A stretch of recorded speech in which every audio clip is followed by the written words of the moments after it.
now, we should see the next block come in here. And then we have the Cardano chain density graph. This is one we're going to be monitoring very closely for the next 5 days. We're not going to see anything likely today that's alarming on it, but this is where we watch and see in real time how many pools making blocks are on the newer era versus ones that have dropped off and have dropped our chain density.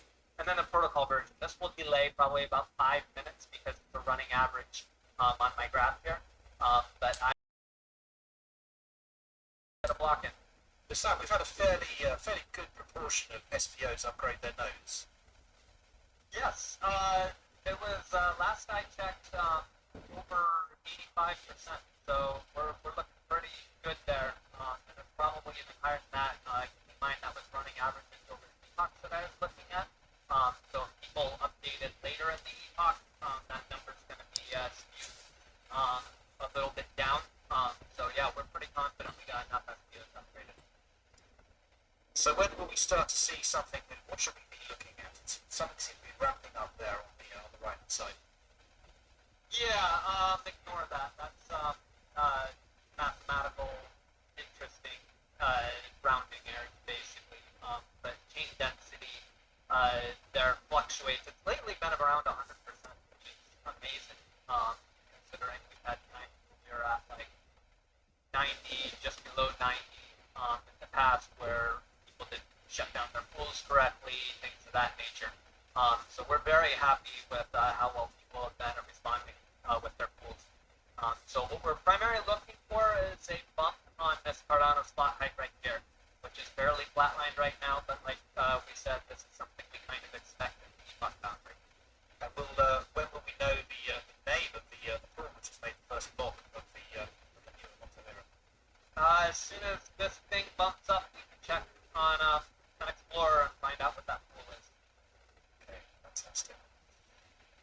So yeah, I mean, we could sit here and watch this all day, but I'll tell you what, while we're waiting, let's just bring one more person in. Let's bring Shruti in. So Shruti, you are the head of product for smart contracts. This is obviously a very important moment in terms of the network, but particularly it's going to be an important moment for the developer community as well. Perhaps you can tell us a little bit more about what we're going to be seeing kind of from this moment on in terms of scripts, in terms of dApps.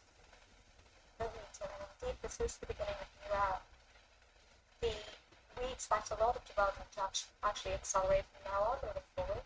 And as it is, we've already seen over 100 apps in the process of being developed, or some of them are already being tested on testnet. So just so you know, like Marvel is also one of the first good apps, and its architecture with the serves and all things like that. And so anyway, we've seen an incredible amount of activity, but to really build a flourishing ecosystem, we do need some tools. We need development tools, we need libraries, we need development and testing frameworks. And alongside that, we also need critical infrastructure, we need wallets, we need identity solutions. And of course, we do need economic identity solutions, such as one of them is Val, of course, to build critical DeFi modules and kind of peer-to-peer financial instruments. And that being said, what's important to both developers as well as businesses is performance. So for that, we've got certain layer 2 scalability solutions like Hydra, which operate against state channels. All of this being said, we also need to be mindful of the fact that this is a decentralized effort. We need to build this foundation which is going to support our flourishing ecosystem of dApps. So I'm looking forward to all of the open source contributions from the developer community moving forward. So this is the moment, and after this podcast, we'll be able to see quite a few of these dApps actually come onto the net, and I'm really excited to see the developments moving forward. And of course, this deployment of Blue's smart contracts wouldn't be possible without quite a significant team behind the whole effort. Now, Charles, I believe we just want to acknowledge a few of those people. Is that something you want to do now? Well, absolutely. I got a huge list here. Let's see here. There's actually 58 names on it. I'll just pick the first name. Just in order: Emma, Imogen, Maurice, Shruti, Jamie, Nicholas, Lars, Alexander, Manuel, James, Nicholas, Jared, Duncan, David, Vasilis, Simon, Colin, John, Chris, Roman, Andre, Dimitro, Pablo, Samuel, G, A, Shay, Hamish, Kenneth, Vanessa, Orestes, Josh, Elias, Jordan, Yan, Maki, Chad, Rado, Vernon, Michael, Demetrius, Tobias, Tim, David, Martin, Simon, Rebecca, Valentine, New, Dimitar, Melina, and I think she's here, Sojourn, Moja, Lukashin, Philip Wadler, the legendary, unsinkable Wadler, and Bruno, and of course Chico. You know, it's been incredible to see that legacy there, and just the amount of brain power that's been thrown at what we're witnessing, and how remarkable it was to work with them throughout the years. I mean, a lot of these people became close friends, and we'd hang out at hackathons and places like the Plutus Fest, and I remember that, going there and delivering speeches, and for traveling all throughout the world. And then the Plutus Pioneers program, you know, there's a big shout out and thank you to all those who participated. Over 3,000 students Lars had. It was probably the most difficult thing I think he's ever done in his educational career, because it was so hard for you know, to answer all the emails, the comments, the questions.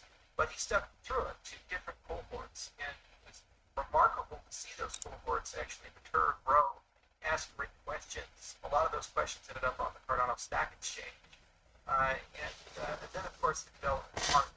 You know, the development partners, they were tasked with, hey, go play and create an event. I think that's probably the most fun you can ever have as a full-time developer, when you get a mandate to just go build some stuff and have some fun. And we said, hey, go play around with oracles, dexes, and stable coins. And we learned an enormous amount from them. They caught a lot of bugs. They caught a lot of issues. And it's going to be great to see some of them continue on, actually commercialize the work that they've done. And they give a lot of community applications like Mel, Sunday Swap, the protocol. And what was nice about them is that they just went out there and played around and had some fun with that. And that created such a wonderful collaborative atmosphere, and it made all of our developers just so excited to work with them, learn from them. They had a lot of great advice about how we should handle documentation, a lot of advice on how we should handle tooling, and all things considered, it was the experience of a lifetime of those last 90 days, 120 days in particular, but over the last 4 years. You know, we had to make a lot of choices. We take something like EVM. You know, we worked with the University of Illinois, Urbana-Champaign, you know, Rory Roche's team. And they started with the cave. You know, we got those semantics out in 2017. And then they built a completely new version of it called Yella, which was actually EVM done right. And then there was a lot of internal debate. You know, is that approach going to be the one that we use for the settlement layer of Cardano, or do we want to go in a more principled setup? And I was like, wow, that's a hard decision. And so what you don't see are the hundreds, if not thousands, of meetings and debates and emails and Slack messages that went into the decisions that are being employed today about how we order things, how we think about things. You know, the certification system was another component of that. How do we ensure that the software that people write is correct and actually works and is semantically right? That's a big deal. And there were so many moving pieces to that. And again, thousands of conversations, dozens of different opinions, tons of different tools, Super Haskell, like Agda, to Isabel, to Hawk. The question, do we build our own tools? Do we repurpose existing tools? And you just don't see all of that. 58 people that I named were really heroes and rock stars because they put in so much time, especially over the last 120 days. I don't think people had his birthdays, events, their family, they're married, their wives are pretty angry at them right now. Certainly their girlfriends are, and boyfriends and husbands. It was not an easy time. But this is a great moment, and it's a great beginning. And that beginning is going to be built on top of what we look to the future. There's a lot more to do. There's going to be some cleanup after this hard fork. There always is. We did the same with Shelly last year. And Shelly came out, and a little bit later in the year, we have hard fork that basically was just the stuff we couldn't quite get into that launch. This will be no different. Probably we'll split that into two HFC events. Tentatively one in October and then one tentatively towards the end of the year or early next year, depending upon whether we make the holiday break or not. And then going beyond that, there's a lot of open questions about, okay, how quickly do we want to start pursuing the Basho era, and how quickly do we want to start pursuing the Volterra era? Well, we already have very rigorous skunk works that exist that are pushing very hard, very diligently at Basho and at Volterra.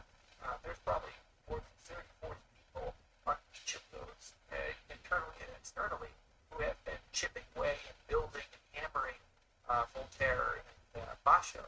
So at the summit, we should have a lot to show you guys about governance, and at the summit, we should have a lot to show you guys about scalability through Hydra, and also that whole ecosystem, Hydra plus Mithril, plus the concept of outsourceable computation.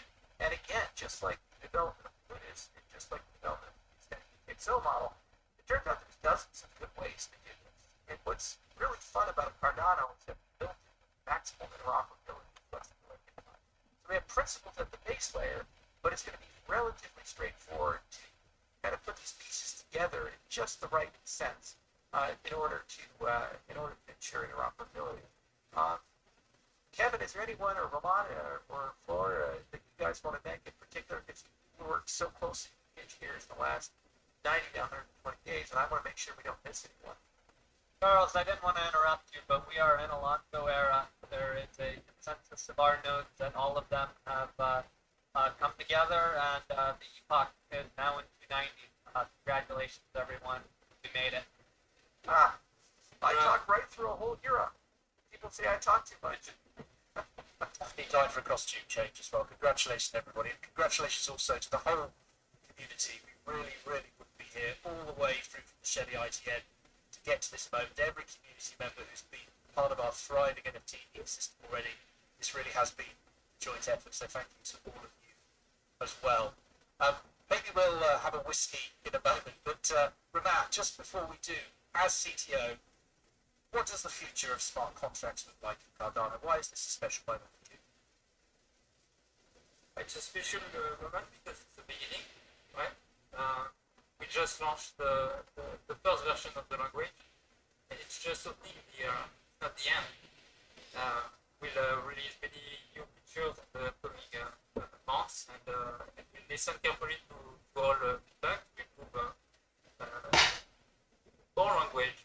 It's something amazing that Manuel, Michael, and Admiral, etc. did with building that language and those tools on top of the UTXO model, right? Which is very different to the account model. And I think we have something powerful that will be very, very complementary to what exists today. And we'll be able to offer properties that other systems don't want, because we are benefiting from this UTXO model. So determinism, parallelism, predictability of cost and execution. This is important for the next social or governance or financial systems. So, Danelle, Chief Product Officer, we've spoken about the network improvements, we've spoken about the developer experience, we've spoken about the long-term roadmap. But from a user perspective, this is the age of dApps that is now upon us. What can we expect to see in terms of user experiences as the ecosystem now starts to really grow? Thanks, Tim. Yeah, so in terms of UX, dApp developers will be looking for marketplaces to publish dApps. So we're working very hard on the dApp store that innovates in terms of app discovery. We'll also be rolling out a three-tier certification program that will help developers demonstrate a certain level of assurance to their users. And you can all look forward to a demo of that at the summit. Over the coming months, we'll also provide additional tools that drive user engagement and monetization. We'll also be providing tools that enable users to interact with dApps. We'll also be giving a sneak peek preview of our new light wallet at the summit. The team will also be working very hard at optimizing smart contracts for computation and cost. That's leveraging Hydra. and obviously a lot more of that you say to be shared at the summit. Neve, you've been really helping to drive the documentation side for Cardano. Again, really, really critical part of ecosystem growth is to improve and build on that. Perhaps you can just give us an update on what we'll be doing there. Thanks, Tim. We've been very busy, both the documentation team and the education team, over the past couple of weeks and months, preparing for this special and exciting day. We've written a lot of new topics, first for our testnet users, and now also for everyone on mainnet, so they'll be on Cardano docs. So we've a range of materials from primers, explainers, use case outlines, getting started info, and then some dive and tutorials. And then, of course, we have the recent refresh of Cardano docs that we once done. So that was pivotal to have that done in place for ALONZO and have that foundation ready for all the content that's coming on board. And then for the next couple of weeks, we'll be staying close to our community, hearing what they've got to say, if they've got any feedback, there may be gaps that we need to fill. We'll also be building out new content for our reference information and kind of supporting content for things like the App Store, like Tim mentioned, and various deployments that we'll see coming on stream. We also have some foundational blog posts that are ready to go, and I'll also be working with the Essential Cardano repo just to keep that up to date.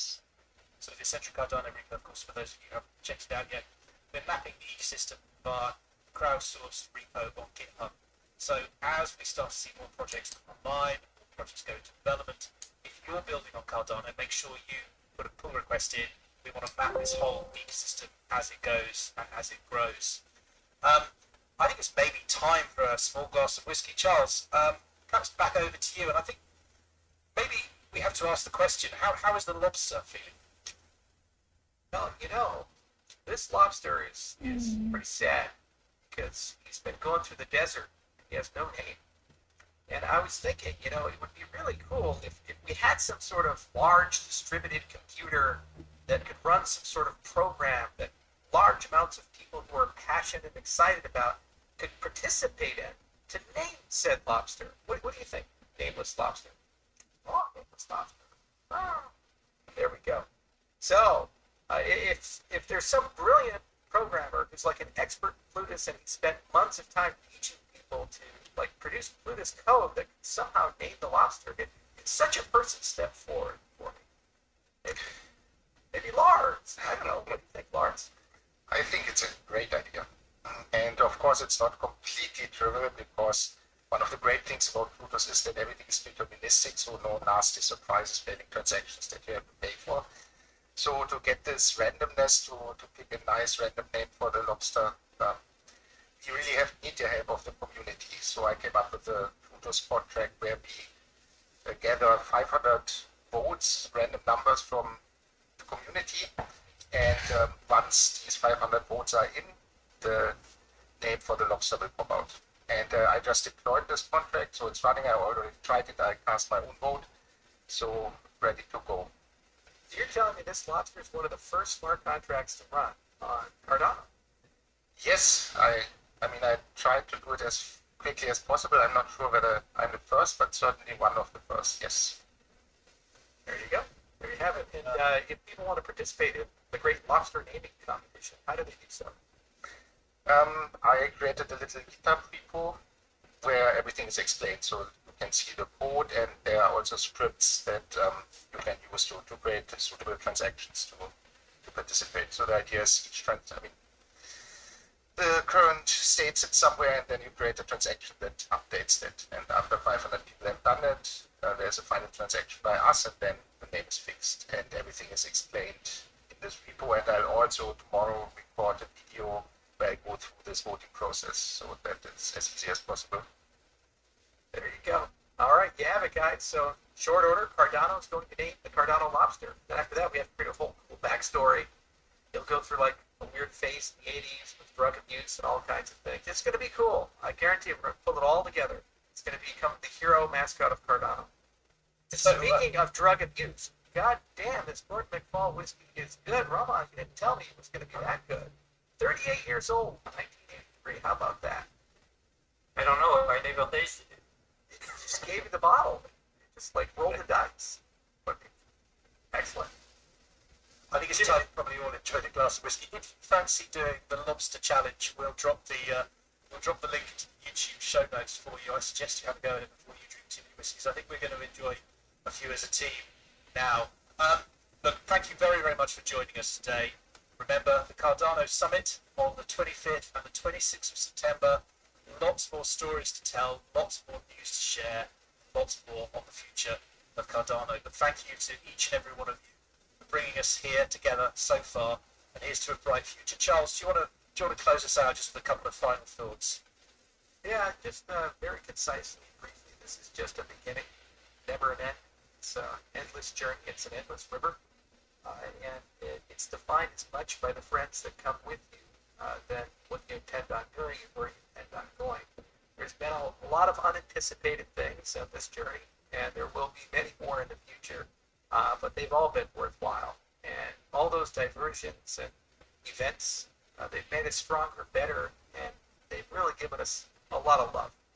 So I want to thank the entire community for the wonderful participation and collaboration and work that they've put in. And I truly do enjoy seeing how things have come along and evolved. It's exceeded my wildest goals and expectations. And what's so cool is even a stuffed lobster can now have life breathed into it because of you, the community. And if that's the power we have here today, imagine what kind of power this community is going to have in 5 years or 10 years as we set our sights on changing the systems of the world. So until next time, see you guys at the next Hardcore Combinator event. Thank you very much, everybody. See you at the summit.